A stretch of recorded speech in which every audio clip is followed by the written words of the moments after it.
ನಮಸ್ಕಾರ ಕ್ರಿಕೆಟ್ ಪ್ರೇಮಿಗಳೇ, cricket Lok Kannada YouTube ಚಾನೆಲ್ಗೆ ಸ್ವಾಗತ. ಐಪಿಎಲ್ 2026 ಆರ್ಸಿಬಿ ತಂಡದಿಂದ ಪ್ರಮುಖ ಆಟಗಾರ ಕಿಕ್ಔಟ್ ಖಚಿತ.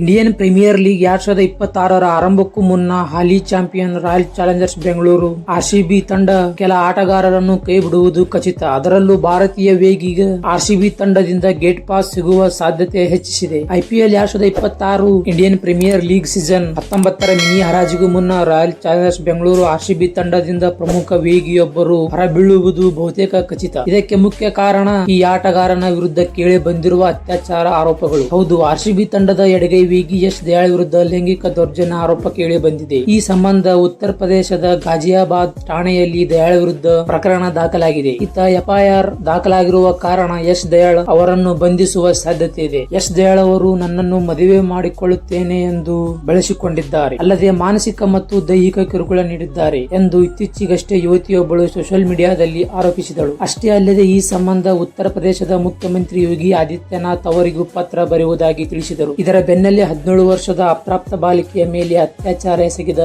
ಆರೋಪ ಕೂಡ ಯಶ್ ದಯಾಳ್ ಅವರ ವಿರುದ್ಧ ಕೇಳಿ ಬಂದಿದೆ. ಈ ಪ್ರಕರಣ ಸಂಬಂಧ ಕೂಡ ಅವರು ಬಂಧನದ ಭೀತಿಯಲ್ಲಿ ಸಹ ಎದುರಿಸುತ್ತಿದ್ದಾರೆ. ಹೀಗಾಗಿ ಯಶ್ ದಯಾಳ್ ಅವರನ್ನು ಉತ್ತರ ಪ್ರದೇಶದ ಕ್ರಿಕೆಟ್ ಅಸೋಸಿಯೇಷನ್ UPCA ಮುಂಬರುವ UP T20 ಲೀಗ್ ನಿಂದ ಬ್ಯಾನ್ ಮಾಡಿದೆ. ಅತ್ತ ಉತ್ತರ ಪ್ರದೇಶ ಕ್ರಿಕೆಟ್ ಅಸೋಸಿಯೇಷನ್ ಯಶ್ ದಯಾಳ್ ಮೇಲೆ ನಿಷೇಧ ಹೇರಿರುವ ಕಾರಣ ಅವರು ಮುಂಬರುವ ಐಪಿಎಲ್ ನಲ್ಲಿ ಕಣಕ್ಕಿರುವುದು ಸಾಧ್ಯವಾಗುವುದಿಲ್ಲ. ಹೀಗಾಗಿ ಐಪಿಎಲ್ ಮಿನಿ ಹರಾಜಿಗೂ ಮುನ್ನವೇ ಎಡಗೈ ವೇಗಿಯನ್ನು ರಾಯಲ್ ಚಾಲೆಂಜರ್ಸ್ ಬೆಂಗಳೂರು ಫ್ರಾಂಚೈಸಿ ಕೈ ಬಿಡುವುದು ಖಚಿತ ಎಂದು ಹೇಳಬಹುದು. ರಾಯಲ್ ಚಾಲೆಂಜರ್ಸ್ ಬೆಂಗಳೂರು ತಂಡ Virat Kohli, Rajat Patidar, Yash Dayal, Liam Livingstone, Phil Salt, Jitesh Sharma, Josh Hazlewood, Rasikh Salam, Suyash Sharma, Krunal Pandya, Bhuvneshwar Kumar, Swapnil Singh, Tim David, Nuwan Thushara, Romario Shepherd, Jacob Bethell, Manoj ಬಾಣಂಗೆ, ಸ್ವಸ್ತಿಕ್ ಚಿಕಾರ್, ದೇವದತ್ ಪಡಿಕ್ಕಲ್, ಮೋಹಿತ್ ರಾಠಿ, ಅಭಿನಂದನ್ ಸಿಂಗ್, ಲುಂಗಿ ಎನ್ಗಿಡಿ ಇವರೆಲ್ಲರೂ ಆರ್ಸಿಬಿ 2025ರ ಟೂರ್ನಿಯಲ್ಲಿ ಆಡಿರುವ ಪ್ಲೇಯರ್. ಇದೇ ತರ ಕ್ರಿಕೆಟ್ ಸುದ್ದಿಗಾಗಿ ನಮ್ಮ ಚಾನೆಲ್ ಅನ್ನು ಸಬ್ಸ್ಕ್ರೈಬ್ ಮಾಡಿ ಸ್ನೇಹಿತರೆ. ಧನ್ಯವಾದಗಳು.